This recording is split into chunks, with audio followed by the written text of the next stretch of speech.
चल रहा है पिछले 2 दिनों से उनका बयान। बिहार विधान परिषद के सम्मानित सदस्य हैं और भारतीय जनता पार्टी के समर्थित साथी हैं, एक जिम्मेदार प्रतिनिधि हैं, ऐसा मैं मानता हूं। लेकिन यह जो बयान आया है वह बयान बिल्कुल ही सही नहीं है, उचित नहीं है। वैसे इनका व्यक्तिगत बयान है, मुझे इस पर कुछ कहने का अधिकार नहीं है, लेकिन आप जब पूछ रहे हैं तो मैं ऐसे बयानों का समर्थन नहीं करता। एक तरफ आप ये कहते हैं कि भाजपा के नेता हमारे नेता हैं, लेकिन नीतीश कुमार हमारे नेता नहीं हैं, मुख्यमंत्री नहीं हमारे नेता नहीं हैं। यह मुझे लगता है कि ये ठीक नहीं है, क्योंकि बिहार में अगर गठबंधन है, भारतीय जनता पार्टी का जदयू के साथ गठबंधन है, तो यह तय कोई बिहार की इकाई के नेता ने नहीं किया है, यह तय हमारा केंद्रीय नेतृत्व ने किया है। हमारे राष्ट्रीय अध्यक्ष जी, हमारे माननीय प्रधानमंत्री, ऐसे जो हमारे शीर्ष नेतृत्व हमारा है उसने तय किया है। बिहार में मुख्यमंत्री नीतीश कुमार जी हैं तो यह भी तय एनडीए के गठबंधन के लोग और उसमें भारतीय जनता पार्टी का बड़ा स्टेक है, बड़ा दल है, बड़ा भाई है, हमने तय किया है, इसलिए वो हमारे नेता हैं। और यह बोलना या टिप्पणी करना, इसलिए अपने नेता, अपने मुख्यमंत्री के खिलाफ टिप्पणी करना, मैं समझता हूं कि कतई उचित नहीं है। इसे परहेज करना चाहिए श्रीमान टुंजी पांडे जैसे समझदार और जिम्मेदार जनप्रतिनिधि को। ये पार्टी तो पार्टी तय करेगी, पार्टी क्या करेगी।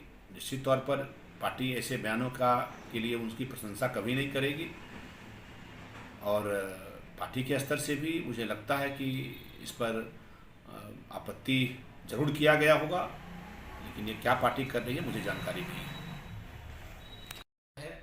पूरी तरह से असंवैधानिक है। उनको यह पता होना चाहिए, जो लोग इस बात को उठा रहे हैं कि कार्यकाल को बढ़ा देना चाहिए, तो आपको मालूम होना चाहिए कि पंचायती राज संस्थाओं का गठन, उनका अधिकार, उनका कर्तव्य, उनका कार्यकाल संवैधानिक रूप से डिफाइन किया गया है। पंचायती राज अधिनियम उसके अंतर्गत अधिनियमित है। कहीं से भी इस बात की मांग करना कि कार्यकाल सीधे बढ़ा दिया जाए, यह निश्चित तौर पर संविधान के अनुकूल नहीं है, यह नियम के अनुकूल नहीं है, और यह करने का अधिकार किसी को नहीं है। बात करें बेगूसराय में भी कुछ देखा है, ऐसे जो लोग हैं वह सिर्फ, उनको पंचायती राज के प्रतिनिधियों की कभी कोई चिंता नहीं रही, कभी उनके किसी अधिकार, किसी उनके सम्मान की लड़ाई को उन्होंने नहीं लड़ा, और कभी उसकी हित की बात नहीं की। आज वो सिर्फ राजनीति करने के लिए ऐसी बात कर रहे हैं। उनको भी पता है कि यह नहीं हो सकता है, केवल वह पंचायती राज प्रतिनिधियों को बेवकूफ़ बनाने का प्रयास कर रहे हैं। हमारी सरकार, माननीय मुख्यमंत्री आदरणीय नीतीश कुमार जी, हमारे माननीय उप मुख्यमंत्रीगण और हमारी सरकार, हमारे पंचायती राज मंत्री, तमाम लोग पूरी तरह से संवेदनशील हैं। और शुरू से ही यह सरकार, जो एनडीए की बिहार में सरकार है, यह शुरू से ही 2005 में जब सरकार बनी, उसी समय से लेकर के लगातार पंचायती राज प्रतिनिधियों के, उसके विकास के लिए, उसके सम्मान के लिए, उसके अधिकार के लिए और उसकी चिंता हमेशा करती रही है। कई ऐसे उदाहरण हैं, चाहे पंचायत में महिलाओं को 50% का आरक्षण दिया जाए, चाहे अति पिछड़ा या कमज़ोर वर्ग को, अनुसूचित जातियों के आरक्षण का सवाल हो, उनके मानदेय को फिक्स करने और उसको बढ़ाने का सवाल हो, उनके कार्यकाल में निधन होने पर उनके लिए आश्रितों को 5 लाख रुपया देने का प्रावधान हो, या इस तरह से कई ऐसे, मैं कह सकता हूँ उसकी लंबी श्रृंखला है। मैं इस पर कई बार चर्चा कर चुका हूँ।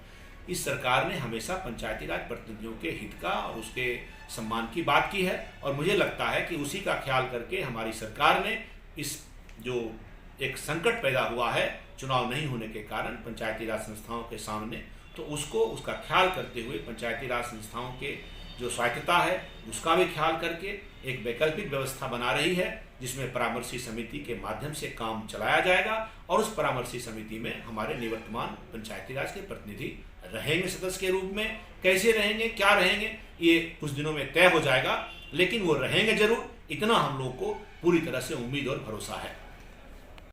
शुरुआत में कांग्रेस पार्टी, राजद के भी यहाँ जो युवराज हैं वो, और कुछ ऐसे राजनीतिक दल इस वैक्सीनेशन प्रक्रिया, इस वैक्सीन के साथ भी राजनीतिक बयानबाजी करके लोगों के जान को खतरे में रखने का प्रयास किया। अच्छी बात यह है कि उनमें से बहुत सारे लोगों ने स्वयं जा करके वैक्सीन लिया है। इसलिए मैं आपके माध्यम से आम जनता से अपील करता हूँ कि यह वैक्सीन पूरी तरह से सुरक्षित है। मैंने भी दोनों वैक्सीन ले लिया है, और सबको, मेरे परिवार के भी सभी लोगों ने वैक्सीनेशन करवाया है। हम आम आवाम से यह अपील करेंगे कि आप ससमय जा कर के वैक्सीन लें। सरकार ने अब इस वैक्सीनेशन को और सघन करने के लिए वह टीका एक्सप्रेस चलाया है और गांव-गांव और घर-घर जा कर के वैक्सीनेशन की प्रक्रिया बिहार के सरकार के द्वारा संचालित है। उसमें उसका लाभ लें और वैक्सीन लगाएं और साथ साथ मास्क भी लगाएं और कोरोना से सुरक्षित रहें। तय हुआ है, लेकिन उसमें कैसे रहेंगे, क्या नियम होगा, क्या उनका अधिकार होगा, यह अभी सरकार इस पर मंथन कर रही है, चर्चाएं चल रही है।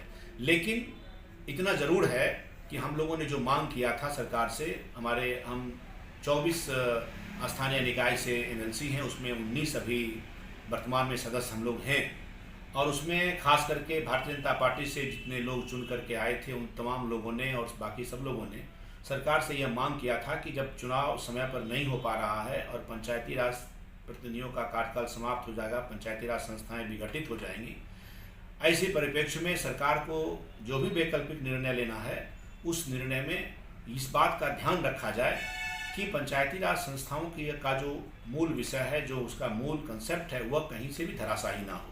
और इसके लिए आवश्यक इस बात को लिया जाना था कि पंचायती राज संस्थाओं का पंचायती राज प्रतिनिधियों की भागीदारी रहे। तो सरकार ने को जो परामर्शी समिति बनाई है, मुझे पूरा विश्वास है और हम लोगों ने इसके लिए बात भी किया है पंचायती राज मंत्री से और अपने नेताओं से कि आप इसमें निवर्तमान पंचायत प्रतिनिधि, चाहे मुखिया के स्तर पर, पंचायत स्तर पर जो लोग हैं, जो पंचायत समिति के स्तर पर हैं, जो जिला स्तर पर हैं, उनको उस एडवाइजरी कमेटी में निश्चित तौर पर रखा जाए। कुछ राजनीतिक 15 जून को पंचायती राज संस्थाओं के इस सत्र का अवसान हो रहा है और प्रतिनिधियों का कार्यकाल पूरा हो रहा है। स्वाभाविक रूप से कोरोना का जो महामारी का जो संकट था, जो कोरोना महामारी की व्यापकता थी, उसमें चुनाव पंचायत का समय पर नहीं कराया जा सका, यद्यपि चुनाव आयोग चुनाव के लिए पूरी तरह से तैयार थी। लेकिन परिस्थितियों के कारण चुनाव टल गया। अब जब चुनाव होगा, आगे उसके लिए समय तय किया जाएगा। लेकिन इस बीच एक संकट उत्पन्न यह हो गया है कि केंद्र की सरकार की योजनाएं, राज्य सरकार की योजनाओं का जो क्रियान्वयन पंचायती राज संस्थाओं के माध्यम से किया जा रहा था, उस पर एक प्रश्न चिन्ह खड़ा हुआ है।